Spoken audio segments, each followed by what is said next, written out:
bienvenue sur Boop Boop, le podcast sur l'allaitement qui va faire, nous espérons, du bruit. Moi c'est Hélène, pharmacienne. Et moi je suis Cassandre, médecin généraliste. Nous sommes de plus en plus nombreuses à allaiter nos petits cœurs sur des durées plus longues qu'avant. Si toi aussi, tu t'es embarqué dans cette aventure, si tu souhaites allaiter ou aider une personne qui allaite ou voudrait allaiter, ce podcast est fait pour toi. Tu y trouveras des conseils pratiques, des partages d'expériences, des témoignages, des séances de sophrologie, de relaxation ou encore de la rééducation du périnée. Oui, à écouter lors des tétés ou pas, le tout à travers notre regard de maman et de professionnels de santé. Nous avons créé ce podcast comme le podcast que nous aurions aimé écouter pendant une tétée, pour allaiter en toute sérénité, bien informé. Bonne écoute, c'est l'heure de la tétée. Bienvenue dans notre podcast où on parle de seins, de bébés, de nuits courtes et où on accepte enfin de dire que parfois la maternité ressemble moins à un conte de fées qu'à une émission de survie avec un bébé accroché à soi. Aujourd'hui, nous recevons une maman qui a décidé de transformer son quotidien d'allaitante en contenu drôle. Parce qu'il faut bien rire quand ton corps devient à la fois une cantine, une pharmacie, une bouillotte et parfois un distributeur automatique disponible 24 heures sur 24. Vous l'avez sûrement vu avec ses fameuses chroniques d'allaitement sur Insta. Elle raconte avec beaucoup d'humour les petites scènes de la vraie vie d'une maman allaitante. Tiffaine fait nourrir aujourd'hui. Bonne écoute, c'est l'heure de la tétée. Eh bien, bonjour Tiffaine, un grand merci d'être à notre micro. Pour commencer, est-ce que tu peux nous dire ce que tu as envie de toi, de ton parcours, de ton métier, de ta famille et de ton histoire d'allaitement, même si on va y revenir tout au long de l'épisode. Bonjour à toutes les deux. Comme tu l'as dit, je m'appelle Tiffaine, j'habite Paris. J'ai accouché en avril d'un premier enfant.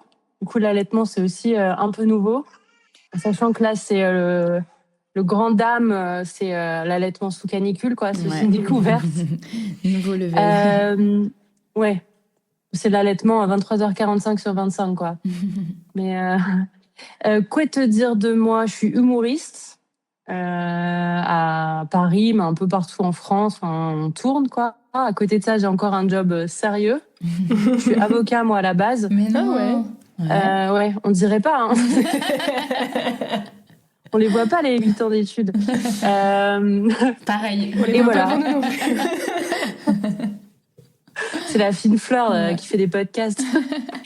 Et voilà, quoi d'autre. En vrai, vu qu'il y a canicule et tout, je vais oublier la moitié de ce que tu dis avant la fin de la phrase, mais c'est pas grave, tu pourras répéter. C'est le mommy brain, on va dire. Mommy brain plus canicule. Oui, voilà. C'est la canicule, le manque de sommeil, là, on est au top. Mais ouais. Alors du coup, ton bébé, il a quelques mois à peine. Tu as dit que tu étais humoriste. Est-ce que la maternité, ça t'a donné une nouvelle réserve de blagues? Il n'y a pas que la maternité, du coup, il y a la grossesse aussi, tout ça. Est-ce que ça a orienté? Oui, la grossesse déjà. Parce que déjà, la grossesse, c'est sûr. Enfin, je montais sur scène et j'étais un peu obligée de dire que j'étais enceinte parce qu'il y a un moment où en fait les gens ils t'écoutent pas, ils hésitent à voir si t'es enceinte ou foutu bizarrement, quoi. Donc en fait, pour avoir l'attention des gens, t'es obligée de désamorcer au début.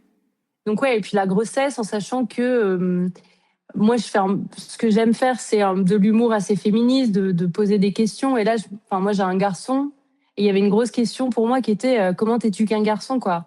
Comment t'es-tu qu'un garçon et que t'en fais pas un gros trou du cul? Donc il y avait quand même ce sujet à adresser. Donc oui, c'est sûr que ça a changé et la maternité aussi, c'est sûr que ça changera, ne serait-ce que pour un peu quitter ton identité profonde et aussi je parlais déjà des disputes que j'ai avec mon mec, mais là avec la fatigue, le stress je peux faire 10 heures, quoi. Bien sûr. Donc c'est sûr que ça va me changer mon matos de scène. Et alors, tes débuts, est-ce que déjà ta grossesse s'est bien passée, ton accouchement, ou il y a déjà des petites aventures à raconter? Ouais, la grossesse, ça se passait bien. J'ai eu une frayeur à un moment où j'ai perdu du sang. Donc, il y a eu en mode arrivé en catastrophe aux urgences. Je suis passée en priorité aux urgences. Et là, je me suis dit, oula, c'est bizarre. Au final, ça a été. Ils n'ont jamais su d'où ça venait, mais pas de là à ce que ce soit un problème. Mais bon, j'ai quand même dû être arrêtée en observation à l'hôpital. Donc, ouais, un peu une frayeur. Et après l'accouchement, moi j'accouchais dans un endroit où j'avais confiance totale. Donc limite j'ai oublié le nom, c'est pas le plan d'accouchement, c'est le projet de naissance. Oui, moi je leur ai dit mon projet de naissance c'était d'accoucher là où j'accouche. Donc à partir de là, j'avais confiance dans l'équipe, dans comment ça allait se passer. Ensuite, la péridurale a pas fonctionné. Donc là, j'avoue, j'étais un peu... En fait, elle a fonctionné genre 3/4 d'heure, 1 heure. Et ensuite, elle a plus fonctionné. Donc ça, c'était un peu une surprise, quoi. Enfin, c'est clair que c'est pas comme ça que j'avais vu les choses. Mais bon, en même temps, tout le monde m'avait dit que l'accouchement, ça se passe jamais comme tu veux. Donc, ouais, moi j'avais juste peur qu'après des heures et des heures et des heures et des heures de travail, de douleur, on me dise ah on fait une césarienne. C'était ma seule peur. Du coup, c'était un peu ça. Et puis j'ai dû un peu pousser en urgence parce que le cœur du bébé ralentissait, ce qui me faisait aussi peur avec la césarienne machin. Donc ouais, ça a un peu été un accouchement animal, mais je sais pas s'il y a des accouchements qui sont pas des accouchements d'animaux au final. Donc, mais au final, ça s'est bien passé. C'est juste, ouais, c'était intense, mais je pense comme pour tout le monde. Et puis après, ouais, ce que j'ai trouvé dur, c'est d'enchaîner direct sur l'allaitement. C'est-à-dire, j'étais encore en salle d'accouchement. Ils étaient en train de me dire d'expulser mon placenta et en même temps, ils me faisaient la tétée de naissance. J'étais là, what? Genre, il y a pas de pause, quoi. Et moi, ouais, je sais pas, je m'imaginais un truc un peu où on te laisse un quart d'heure pour te remettre de tes manger un émotions, quoi. sandwich. Ouais, c'est ça. Et reprendre, quoi. Donc ça, je trouvais ça un peu le côté, c'est à peine fini, que c'est déjà le début d'autre chose et l'enchaînement, je trouvais ça un peu sportif. Mais bon, au final, pas le choix, quoi. Après, ça te met un peu dans le bain de ce qu'est la maternité, j'ai envie de te dire. Ouais. Après, je pensais, alors, enfin, ça me fait penser à plusieurs épisodes qu'on a fait où on était avec des pros de l'allaitement qui parlent, par exemple, en cas de prématurité, de machin, de séparation mère-bébé, en dire et dans ce cas-là, il faut tout de suite simuler la lactation et commencer à faire de l'expression tout. Et en fait, c'est vrai qu'on nous l'a. Alors, il y a des raisons pour ça. C'est que ça marche mieux plus tôt c'est stimulé. Dans l'heure, mais c'est vrai que c'est dur qu'on ne prévienne pas avant qu'il va tout de suite falloir s'y mettre. Parce que tu vois, c'est vrai que tu as ce truc où tu te dis je vais avoir ce bliss, d'avoir mon bébé sur moi, d'être bien, et non. Faut le mettre au sein. En fait, non, en vrai, faut le mettre en peau à peau. T'es pas obligé d'essayer de partir tout de suite dans le mettre au sein, le machin et tout, mais voilà. Après, on peut te mettre la pression pour autre chose, quoi. Oui, mais après, je pense que c'était bien intentionné. Mais du coup, moi, je me rappelle de la sage-femme qui, en cours de préparation à l'accouchement, disait, vous verrez, la tétée de naissance, ça se passe toujours ultra bien. Et du coup, on prend un peu la confiance. Et les tétées d'après sont beaucoup plus dures. Mais la tétée de bienvenue, c'est magnifique. Vous verrez, tout glisse. Et moi, ça n'a pas du tout glissé. Du coup, j'étais en train de me dire, waouh, ça va être tendu cette affaire. Et en même temps, tout le monde disait, il faut prendre le sein comme ça, vous le mettez comme ça, le bébé. Il me parlait de plein de trucs, j'écoutais rien, je faisais semblant que j'écoutais. Je disais, ah oui, d'accord, bien sûr. Et en même temps, poussez le placenta, madame. Je suis là, mais qu'est-ce que... Et pourquoi le monsieur a une main à l'intérieur? Ouais, c'était pas. Ouais, c'est ça. Mais ouais, mais après, j'ai trouvé ça impressionnant de voir des trucs qui sortaient de mes seins en mode wow. Enfin, ça m'a vachement impressionné, quoi. Bon, après, un humain venait de sortir de là où vous savez, donc je sais pas s'il y avait vraiment matière à s'impressionner, mais. Et après, un placenta. Mais ouais. Exactement, ouais. Et alors, ces débuts d'allaitement, donc là, tu as parlé de la tétée de bienvenue, mais ensuite, il y a eu des soucis où ça a roulé, ton bébé a bien pris du poids, il arrivait à bien se positionner. Ouais, il est sorti de la maternité en ayant dépassé son poids de naissance. Super. Donc, ça, c'était rassurant. Donc, en vrai, moi, je m'étais pas fait d'idées sur l'allaitement. Je m'étais dit, j'ai tellement eu des récits dans tous les sens de c'est magnifique, c'est naturel, et des potes qui ont galéré, qui n'ont pas réussi. Moi, j'ai pas été allaitée. Je pense aussi, peut-être, je suis un peu génération années 90, donc c'est pas, fallait pas, enfin, je pense que ma mère se disait pourquoi allaiter si je peux ne pas allaiter. C'était un peu dans ce sens-là. Du coup, je m'étais pas fait des idées d'à quoi c'était censé ressembler et tout. Donc, je suis allée un peu dans le truc en me disant bon, j'essaye, on voit ce que ça donne. Je m'étais pas foutu la rate au courbouillon de il faut absolument que ça marche. Et en vrai, ça s'est assez bien passé. Bon, franchement, les premiers jours, ça fait super mal. Enfin, j'ai l'impression, c'était du verre pilé. Et j'ai l'impression mes seins c'était The Rock, quoi. Enfin, j'aurais pu assommer le premier qui me faisait chier. Enfin, franchement, la belle-mère, mais faut pas le porter. Et jamais elle se relève, quoi. Mais donc ça, c'était un peu sportif. Franchement, je me rappelle avoir super mal. Et tout le monde me disait non. Alors il y avait un peu le côté c'est normal d'avoir mal. On me disait ça, mais et de l'autre côté on me disait non, c'est pas du tout censé faire mal. Du coup, j'étais là, bah j'en sais rien. En fait, tu en sachant qu'en plus j'avais un sein fort et un sein faible. Ouais, ça tu peux aussi. Ouais, donc Donc ouais, le début, c'était un peu sportif, d'où les feuilles de chou. Moi, j'avais peur d'avoir des crevasses alors que je savais pas ce que c'était. J'allais regarder toutes les 5 minutes sur Internet à quoi ça ressemblait une crevasse pour savoir si j'en avais une. J'étais un peu stressée de ça, quoi. Je me mettais des crèmes au miel en me disant, oh, faut absolument que je les préserve. Mais en vrai, ça a peut-être duré le temps de rentrer chez moi, quoi. Et ensuite, ça se passait mieux pour allaiter, quoi. Les douleurs étaient parties, les montées de lait étaient terminées. Et là, franchement, ça roule, quoi. Et alors, les fameuses feuilles de chou, en fait, à quel moment tu te dis, tiens, je vais aller acheter du chou pour le mettre dans mon soutif? Comment ça se passe? Alors déjà, j'ai envoyé mon mec, sa contribution à l'allaitement, d'aller chercher du chou. Et ouais, à regarder sur Internet quel type de chou, parce que je savais qu'il fallait du chou, mais pas quel capable chou. de revenir avec du kale, quoi. Du romanesque, ça marcherait pas très bien. Et le chou, je pense, c'est le jour où on est rentré de la maternité. Parce qu'à la maternité, ils mettaient ces espèces de couches congelées sur la poitrine. Donc ça aussi, on a fait, mais bon, enfin, je sais pas, le chou, j'avais une bonne vibe avec le chou. J'avais pas pressenti que le chou, ça allait sentir le chou, quoi. Donc ça, c'est Après, l'angle tu mort pues du au chou. début, donc si tu ajoutes du chou, que ça change grand. Puis moi, je me souviens, je voulais du chou aussi parce que j'avais un début d'engorgement et c'était pas la saison, donc j'en ai pas eu. Ah. Eh ben moi, c'était nickel. J'ai eu mon chou comme je voulais. Ouais, et puis je me rappelle, mon mec, il frappait un peu le chou pour l'aplatir, pour faire sortir les trucs. Enfin, mais ouais, le chou, c'est au final un bon souvenir. Et c'était aussi dur de le mettre parce que c'est méga froid, c'est congelé. Du coup, c'est censé te faire du bien, mais au final, ça te défonce. Enfin, c'est juste vu que ça t'a défoncé, après, t'as plus mal. Je sais pas si c'est ça qui fonctionne dans le chou, c'est de te faire mal en le mettant et du coup, tu sens plus rien derrière. J'en sais rien, mais. Il y a pas en phytothérapie, en phytothérapie, en fait, il y a pas de données scientifiques, il y a pas d'usage traditionnel du chou là-dedans. Ça se fait en effet de façon traditionnelle, mais il y a pas un composant du chou qui ferait que ce serait antidouleur. Je pense que c'est froid. Bon, après, ça va dépendre de la forme des seins, mais la forme du chou peut-être englobe mieux, mais voilà. En tout cas, ça aurait des propriétés anti-inflammatoires aussi, mais c'est pas prouvé. Ouais, bon, voilà. Après, les couches froides, c'est bien aussi, du coup. Ouais, les couches congelées, c'est juste. Bon, pour le glamour, je préfère encore le chou que les couches, quoi. Parce que. Mais après, j'avoue, j'ai une pote qui m'a envoyé une photo où elle a du chou dans son soutif. Ça fait une belle photo, une belle poitrine, du chou qui dépasse. Bon, après, on doit sentir le chou, mais voilà. Oui, je te confirme qu'elle devait sentir le chou, quoi. Puis c'est vraiment le moment où tu sens le chou et le parmesan. Enfin, tu sens la potée paysanne revisitée. C'est pas. Moi, ça me mettait un peu un coup au moral.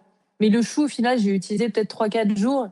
Et après, on n'a pas voulu manger le reste. Le reste, c'est vraiment un chou dédié. On n'a pas osé le recycler. Il y a une autre phrase que tu as dit, j'ai adoré. Oui, j'ai fait tout est réel Insta pour préparer cet épisode. Et tu as dit, j'ai gagné un bébé et j'ai perdu en pudeur. En vrai, c'est tellement vrai. Mais est-ce que tu peux développer un petit peu ton rapport au corps depuis que tu allais devenir mère et depuis que tu es devenue mère?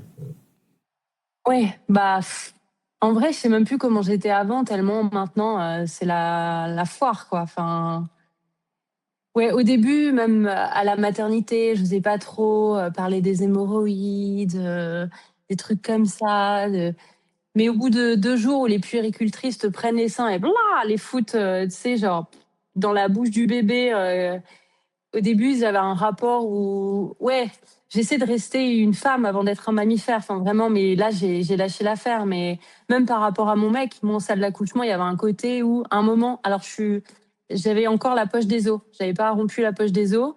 Du coup, si vous voulez tout savoir, à un moment, ils m'ont dit, bon, on va vous mettre une sonde pour faire pipi, comme ça, ce sera moins dur de tout pousser après.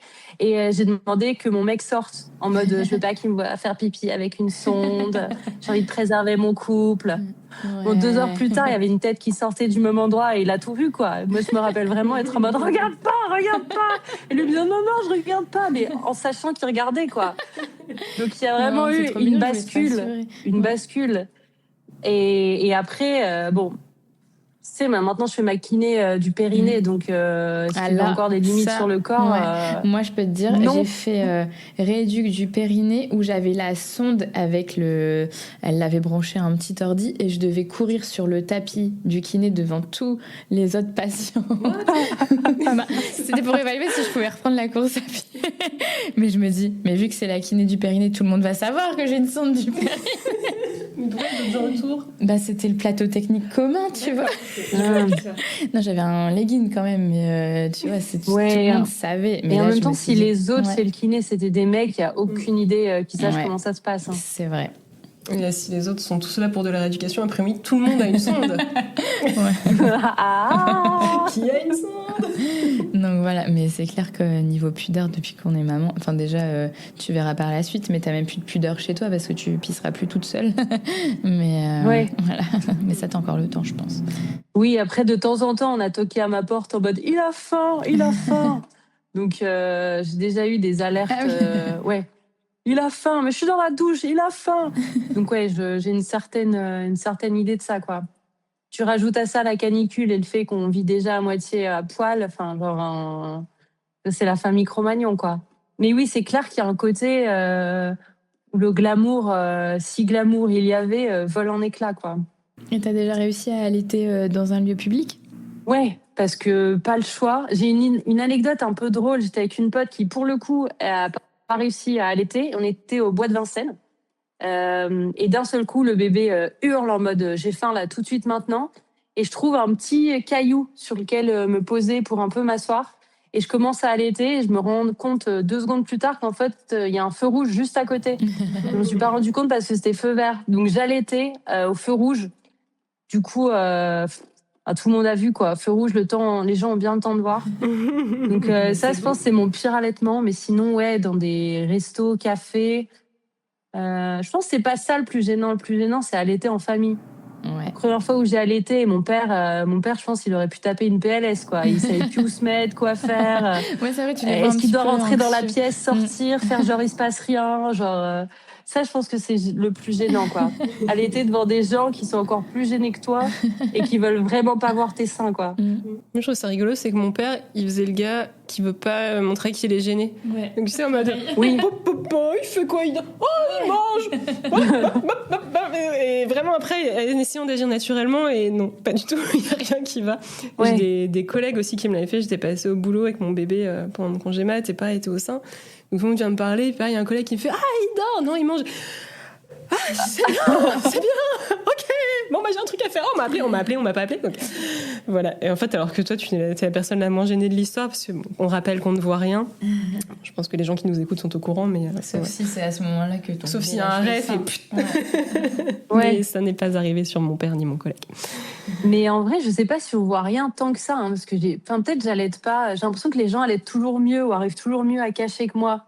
Tu vois, genre je sais pas, moi j'ai l'impression que non, mais je pense que toi tu te dis ça se voit, mais les gens, je pense qu'ils pensent que c'est un câlin à ton bébé, tu vois. Après, moi, je trouve que ça se voit plus quand t'essayes de le cacher. Il y avait une copine de moi qui faisait ça, qui avait une espèce de couverture d'allaitement. Et en fait, toute la mise en place du truc était tellement... ça prenait tellement de temps que c'est bon, bah oui, elle va allaiter, en fait. Après, tu voyais rien, mais voilà. Mais c'était vraiment une préparation, limite, monter une tente dans le salon. Enfin, bah, j'exagère. Mais ouais, mais bon, après... Au final, j'ai jamais l'impression que personne a remarqué que même toi... moi, c'est un peu... Toi, t'as une plus grande maintenant. Mais... Oui, mais quand j'allaite mon petit bébé en porte-bébé, des fois, donc les gens, ils veulent regarder quand même par-dessus. C'est à ce moment-là qu'elle lâche le sein. Et du coup, voilà, dans la rue, tu te souviens, il y avait un de mes patients, il m'a reconnu dans la rue et il regarde mon bébé, je venais d'accoucher et là, j'avais vraiment le sein à l'air, tu vois. Là, j'ai senti la gênance, mais voilà. Partagé. Ouais, partagé, ouais. Mais sinon, je pense que ça se capte pas, non. T'as une autre phrase qu'on aime bien qui est « Quand t'allaites, le cordon n'est pas coupé tout de suite ». C'est une belle image, ouais. Parce que c'est vrai qu'il y a vraiment cette connexion physique avec son bébé et du coup qui perdure. Il y a une amie de ma mère qui dit d'allaiter, c'est prolonger la grossesse. Toi, comment tu l'as ressenti, ça, ce lien ? Ouais, alors sur plusieurs aspects. Le premier, et c'est à ce moment-là que je fais mes vidéos que je poste sur Insta, j'essaie, pour pas péter un câble, de sortir au moins 10 minutes par jour autour de chez moi. Mais parfois, je sens ces 10 minutes et genre, je reçois vraiment un message de mon mec qui veut que je profite un peu dehors, mais qui veut que le gamin mange, je crois qu'il a faim. Et le je crois, c'est revient, Ouais. c'est la PLS, quoi. Donc en ça, je sens qu'il n'y a pas le cordon coupé. Genre, j'ai 10 minutes d'autonomie autour de mon pâté de maison, quoi. Donc en effet, j'ai vraiment l'impression qu'on n'a pas le cordon parce qu'on peut jamais être très loin. Ou avec le tire-lait. Et le tire-lait, c'est un peu l'autre pendant de ce que tu disais. Tire-lait, il y a un côté où du coup, d'autres pourraient allaiter que moi. Et déjà, j'aime pas spécialement le tire-lait. Et au-delà de ça, j'aime pas que quelqu'un d'autre nourrisse mon bébé. Il y a des fois où j'ai dû le faire parce qu'on avait un mariage, fallait qu'on y aille, mais j'avais un peu un côté louf de c'est moi qui le nourris. Et on s'était dit avec mon mec, peut-être je tirerais mon lait et il donnerait un des biberons de la nuit. Et au final, j'ai pas envie que quelqu'un d'autre que moi nourrisse le bébé. Donc il y a vraiment, au-delà de le cordon est pas coupé, j'ai pas non plus envie de le couper, quoi. Et au-delà du fait que le tire-lait, le tire-lait, ça me fout au fond du trou. Mais Parce que là, on parle de choses qui fâchent tout de suite ou pas. Tu reprends le travail quand? j'aimerais bien à l'automne. Déjà, niveau mode de garde, etc., je peux pas forcément reprendre plus tôt. Et, euh, et j'aimerais bien prendre 1 ou 2 mois du congé parental, du nouveau congé parental, et mettre des congés parce que, ouais, là, il est minuscule. Enfin, je me vois pas le laisser. Pourtant, j'aime me dire que je suis féministe et tout, mais il y a un côté, j'ai pas envie que quelqu'un d'autre s'occupe de mon bébé que moi. Je pensais que, ouais, alors que de l'autre côté, il y a un peu côté, tu reprends ton boulot, ton autonomie, mais j'ai pas envie que quelqu'un d'autre s'en occupe, du moins maintenant. Mais je sais que le tire-lait, si je reprends le boulot et quand je reprendrai le boulot, sera un peu un passage obligé, quoi. Mais pour l'instant, je l'utilise en cas de force majeure, quand j'ai pas le choix, parce que puis il y a aussi toute une infrastructure. Euh, mon mec m'aide un peu à l'installer. Il est un peu, tu sais, à me dire s'il est mal mis, s'il y a de l'air et tout. Donc c'est un peu une aventure à deux, c'est sa manière de participer. Lui, il est un peu compétitif en regardant qui produit plus de lait entre droite et gauche. Ça, c'est sa manière de. C'est la touche compétitive du tire-lait, quoi.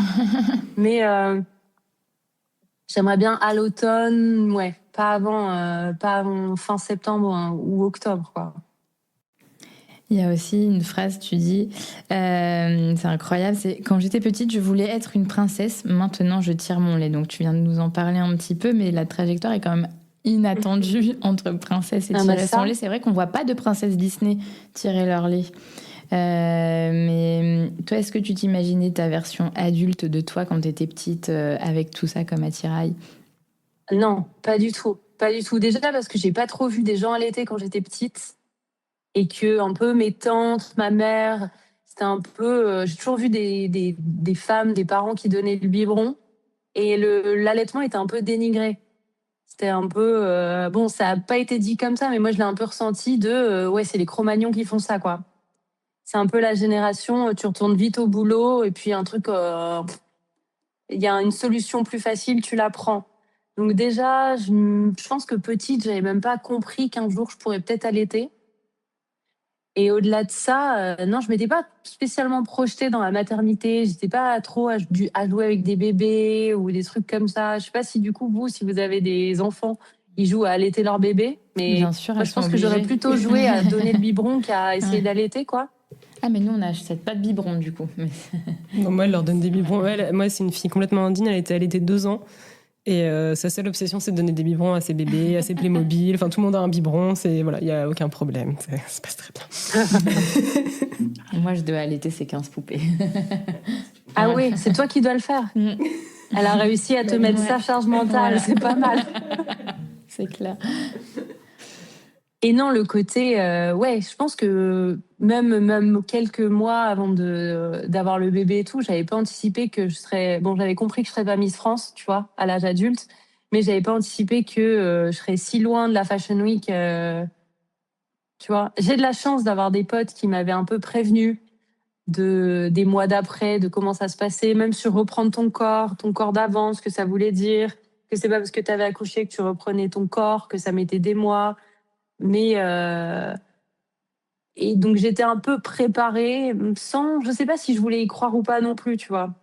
Mais entre la petite fille et même la femme adulte, je pense que j'avais pas non plus réalisé à quel point c'était pas glamour.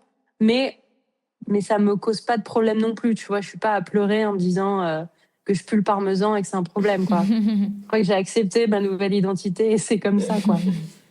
En vrai, crois-nous, ça s'en va, ça s'estompe au fil des semaines. De sentir le parmesan, Ouais. Ça passe, tout passe. tout passe, ouais. Je pense que je serais peut-être même nostalgique de ça, quoi.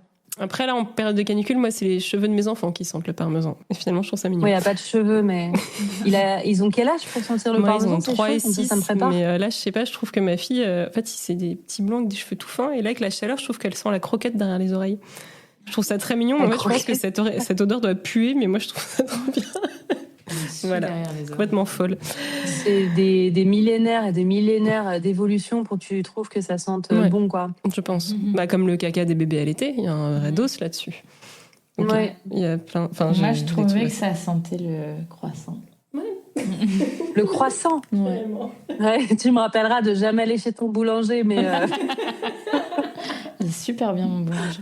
moi, je trouve que ça sent un peu le talc. Que ça sent l'odeur de bébé, un peu le truc un peu talqué, quoi. Alors que c'est du caca, voilà. Tu vas voir, ça va être un autre délire, le petit croissant à la diversification. Et alors, si la petite Tiffaine rencontrait la maman Tiffaine aujourd'hui, elle dirait quoi? J'ai soif, je commencerai par ça. Ouais. J'ai soif. Non, parce que c'est la canicule et tout. Je sais pas ce que je me dirais. En me voyant avec le bébé, tu veux dire? Ouais, en te voyant maman, ce qu'elle aurait projeté, elle, quand t'étais petite. Ouais, je pense qu'elle serait fan du bébé parce qu'il est assez mignon en toute objectivité. Du coup, je pense qu'elle aimerait bien le pousser en poussette et tout, tu vois. Genre, je pense qu'elle serait fan du bébé aussi. Parce que moi, j'aurais projeté en tant que enfant, en tant que maman, j'ai du mal à répondre, ouais. Parce que je me projetais pas non plus maman plus que ça, quoi. Donc, je m'étais pas fait des films. Un peu, le mariage, c'est pareil. Il y a plein de filles qui ont des idées de comment elles voulaient leur robe, leur gna-gna, leur machin. Moi, pas du tout. Du coup, je m'étais pas fait d'idée de quand je serai mère, je serai comme ci, je serai comme ça. Du coup, je sais pas. Je pense qu'elle me snobberait un peu, quoi. Elle n'aurait pas grand-chose à faire. Elle serait là, ouais, c'est bien. Je sais pas, je pense plus sur le volet en mode tu fais quoi de ta vie comme métier? Je pense que ça l'aurait intéressé.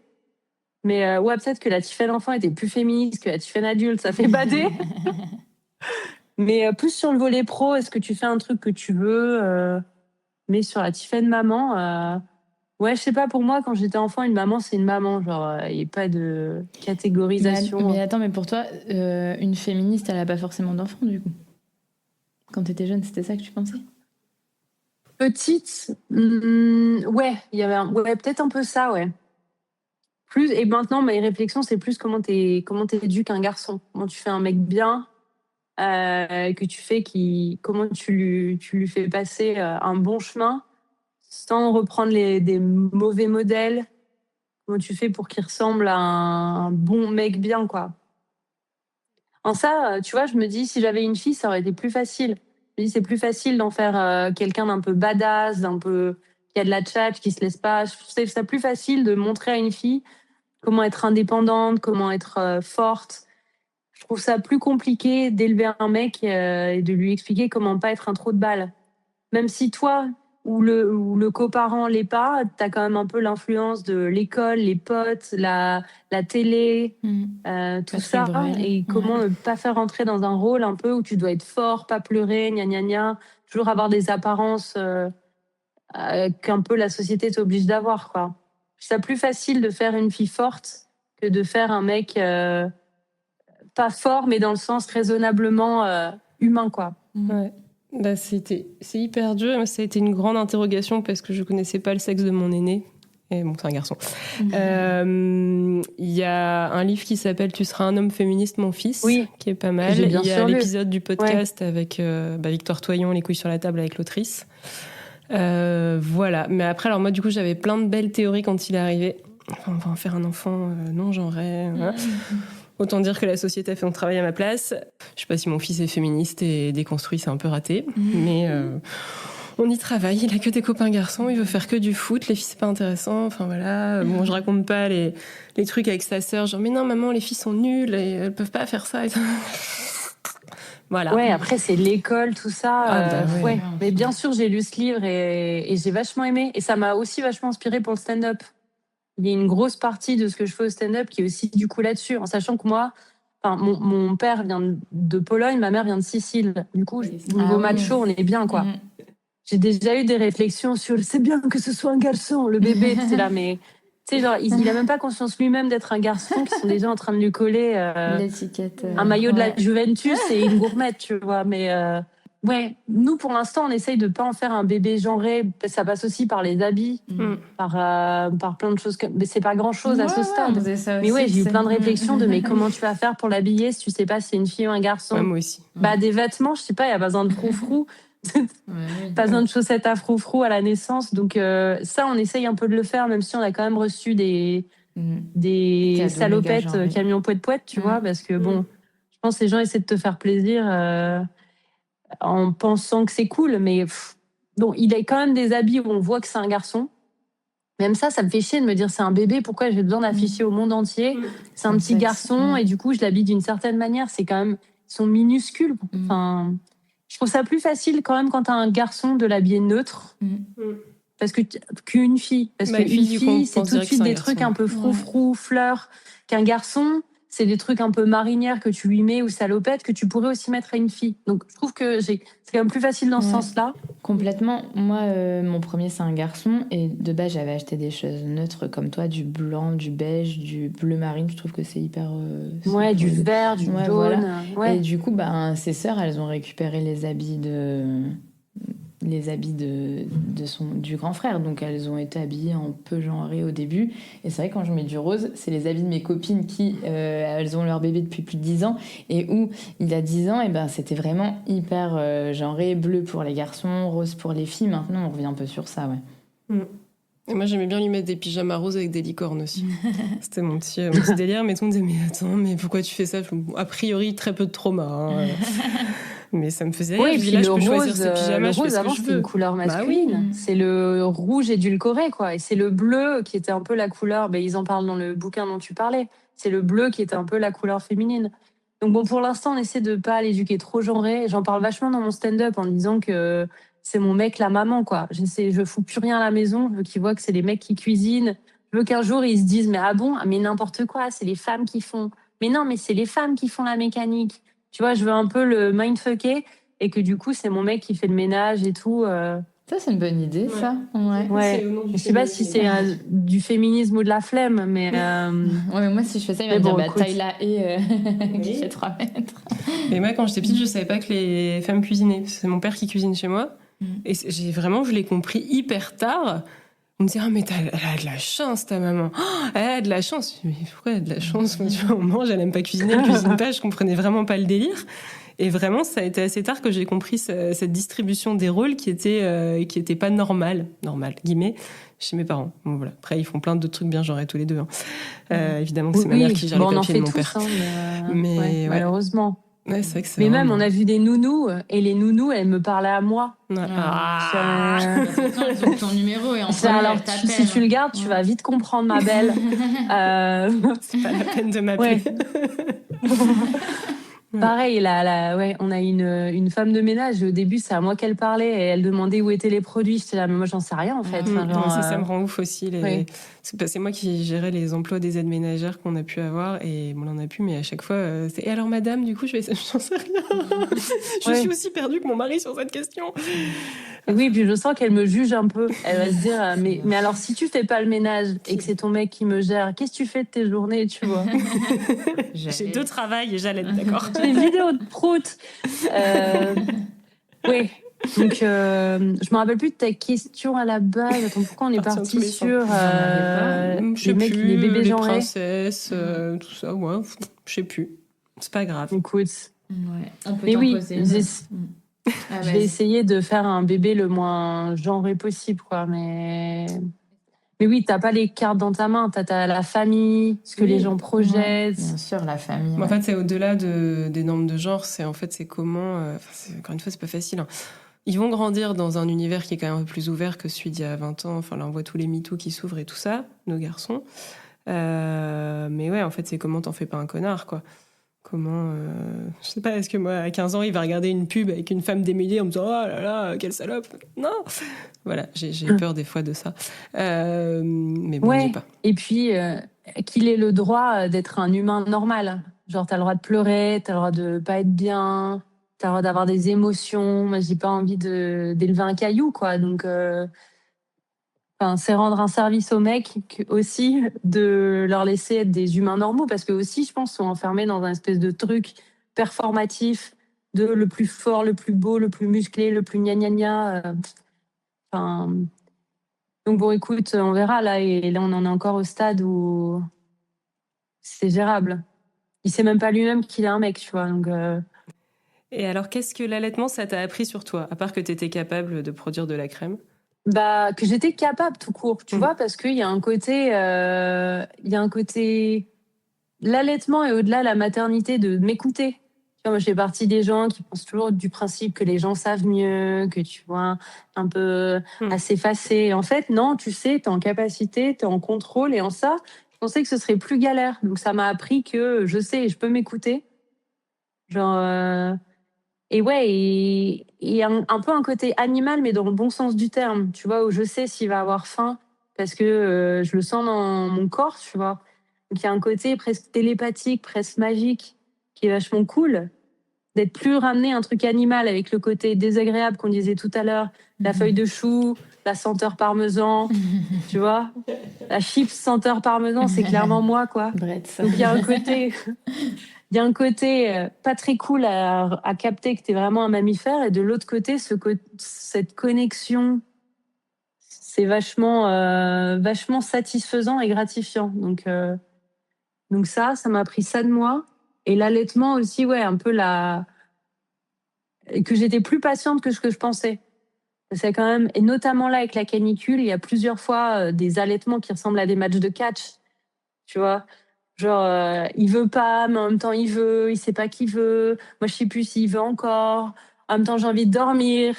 En même temps, relâche-moi la grappe. Et en même temps, tu vois, il y a une espèce de truc qui se crée où, bon, ouais, j'ai appris que j'étais beaucoup plus patiente et résiliente que ce que je pensais.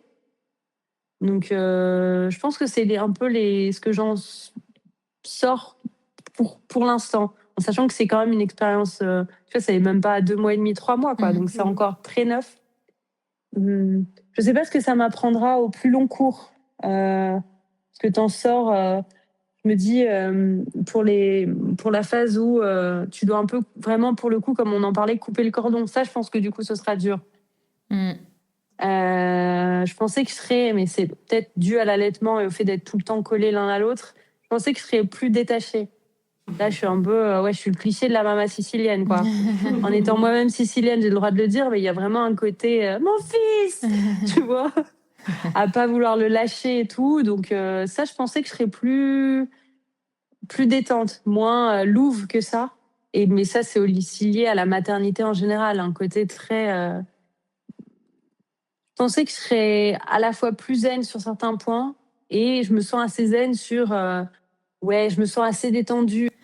Alors, ton big up, il va à qui? Tu voudrais remercier qui, valoriser qui pendant ta maternité? Tu valorisais, non, t'es réel, justement, les vaches, les chèvres. Tous les mammifères, déjà. Big up à toutes nos sœurs. Non, déjà, je dirais les sages-femmes, parce que forcément, avant d'être dans un contexte de grossesse et tout, c'est pas forcément un métier que je connaissais plus que ça. Et alors moi, j'ai rien à voir avec la médecine et tout, mais franchement, j'ai trouvé que c'était un métier vachement cool, et que si un jour il y avait reconversion, il y en aura pas. Mais j'ai trouvé que c'était un vachement beau métier à exercer, que c'était des professionnels de santé que j'ai toujours trouvé super bienveillantes. Où je me disais, c'est quand même un pan cool de la médecine, un pan cool d'accompagnement. Donc j'ai vraiment, je dirais big up aux sages-femmes. Celles de ville, celles de l'hôpital, celles qui voient les fouines, celles qui voient les bébés, toutes les sages-femmes. Et aussi mes potes, les autres qui m'ont un peu aidée, qui avaient eu leur bébé avant moi. Cette espèce de sororité que j'avais pas vue. Enfin, j'étais contente qu'on soit cru avec moi. Et qu'on m'explique comment ça allait se passer, même pour les trucs vraiment pas cool. Et qu'il y a un peu une sororité avec mes potes, un peu de sororité de galère. Pas plus tard que ce matin, j'avais une pote qui m'a appelée. pour me dire un peu comment elle avait pété un câble sur son mec. Et je trouvais ça rassurant parce que sinon j'aurais cru que en fait c'était moi la dernière des connasses, mais en fait non, en fait c'est le postpartum quoi. Donc il y a un côté où heureusement qu'on se dit nos galères et les trucs, le côté pas beau et pas très mignon, pour un peu relativiser quoi. Je pense que ça c'est aussi peut-être un gros avantage de nos générations, peut-être les générations d'avant. Le côté mère parfaite, où tu parles pas du postpartum, jamais il faut dire que un bébé ça se secoue, ou des choses comme. Bien sûr qu'un bébé ça se secoue pas, je veux juste dire que dans le sens. Ça se passe pas non plus dans une voiture. Vraiment dans le sens ça existe, et d'avoir l'impulsion et d'y penser, où elle devait être un peu enfermée dans un truc de c'est la maternité, c'est parfait, t'es un peu collée dans cette image. Je trouve ça cool d'avoir d'autres amis avec qui on peut échanger et se dire non, des fois, des trucs t'énervent et c'est OK. Et de pas être coincé dans cette image de perfection, de beauté. Moi, j'en parlais avec une de mes amies et on se disait, elle, sa grand-mère a eu 10 enfants. Et je pense une époque où il n'y avait pas de rééducation du périnée, ou du moins pas connecté à un ordinateur. Et on se disait, mais l'état dans lequel a dû finir le périnée de sa grand-mère, quoi. Et on en rigolait en se disant elle a dû se pisser dessus en silence quoi, genre juste elle pensait qu'il y avait un truc qui allait pas et personne lui a jamais dit c'est OK, c'est parce qu'il s'est passé ça dans ton corps. Juste je dirais la parole libre qu'on a avec mes potes et les sages-femmes, big up aux sages-femmes avec qui la parole est très libre, mais parce que au bout d'un moment faut parler du loup quoi. C'est clair. Et alors, si tu avais un dernier message à nous faire passer? Un message à vous faire passer. C'est dur ça, j'ai l'impression d'être au présidentiel 2027, fin d'interview. Et qu'on est des journalistes de renom. Moi je dirais se lâcher la grappe. C'est peut-être aussi ça que m'a appris la maternité. Moi qui suis un peu dans le contrôle et une grosse contrôle fric, déjà j'ai appris que je pouvais pas contrôler, donc à partir de là, j'ai arrêté d'essayer de contrôler les trucs que je pouvais pas contrôler. Je parle pas que de mon périnée en disant ça, mais je saurai. Non, mais c'est vrai, moi j'ai un peu un côté, même au boulot, où tout doit être bien fait, parfait, à l'heure, gna gna gna. Et si c'est pas parfait, c'est que c'était de la grosse bouse. Et j'ai pas repris ce trait toxique dans la maternité, ou pas encore, on sait jamais. Se lâcher la grappe et se faire confiance, s'écouter, quoi. Je sais pas si ça fait sens, mais si, c'est bien. juste pas qu'on a un instinct maternel ou un truc comme ça, mais juste t'es quand même la meilleure personne placée pour prendre une décision sur le moment et pas penser que les autres vont savoir mieux que toi. Bon, je dis pas ça pour les anti-vax, mais sur le côté, juste sur le côté, non, quand tu sens qu'il y a un loup, il y a un loup, ou voilà. Et c'est quoi tes prochaines actus, hormis faire grossir et grandir un tout petit bébé? Hormis ça, ce qui est déjà pas mal. Ouais, c'est beau. Écoute, les vidéos, je pense que je vais continuer les vidéos déjà parce que ça me fait du bien, vu que je peux plus monter sur scène, aussi parce que j'allaite et que soit je tire mon lait, soit je ramène un gamin en comédie club. Donc, mais parce que je pouvais plus, tout ça pour dire parce que je peux plus trop aller sur scène. Déjà parce que j'ai peut-être moins envie d'y aller en me disant tu vas quand même sur scène pour parler de toi. Et moi, qui je suis, c'est clairement en train de changer. Du coup, est-ce que j'y vais pour faire mes blagues d'avant? Est-ce que c'est ça que j'ai envie de faire? J'en sais rien. Du coup, les vidéos, c'est aussi mon seul moyen d'expression un peu comique. Après une journée à parler à quelqu'un qui me répond pas, sans dents, sans cheveux, tu vois, ça me fait aussi... Bien sûr, je pense continuer les vidéos, échappatoire, ton parce que ça me fait du bien. Et puis, un spectacle qui est en préparation, mais tranquillement, quoi. Parce que, à nouveau... Le matériel que j'avais avant va évoluer, va continuer d'évoluer. Donc ça, c'est mes actus. Et sinon, je serai en Bretagne le week-end prochain. Voilà. Quand tu veux au Touquet. Et on t'attend au Palais des Congrès, nous. Palais des Congrès. Voilà. Oui, écoute, c'est tout le malheur que je me souhaite, quoi. Oui, pareil. Mais je pense qu'il y a encore un peu de temps dans le Palais des Congrès, mais... Je sais pas. Merci beaucoup, Tiffaine, d'avoir répondu à notre invitation. C'était trop cool. On va partager tes petites vidéos. Merci, Tiffaine, pour ce moment. Merci d'avoir montré que l'allaitement peut être intense, bouleversant, parfois épuisant, mais aussi franchement drôle. Parce qu'entre les feuilles de chou, les tétés improvisés et les moments où on ne reconnaît plus son propre corps, il y a aussi énormément d'amour, de liens et de souvenirs. Et finalement, c'est peut-être ça aussi les chroniques d'allaitement. Raconter la vraie vie avec les fuites, les rires et les petits moments qu'on n'oubliera jamais. À bientôt pour une nouvelle chronique peut-être. C'était l'heure de la tétée. N'hésite pas à noter ou commenter notre podcast et à le partager pour que Bouboub soit écouté par des mamans qui allaitent ou futures mamans qui souhaitent allaiter. Pour pouvoir allaiter en toute sérénité, bien informée. C'était l'heure de la tétée.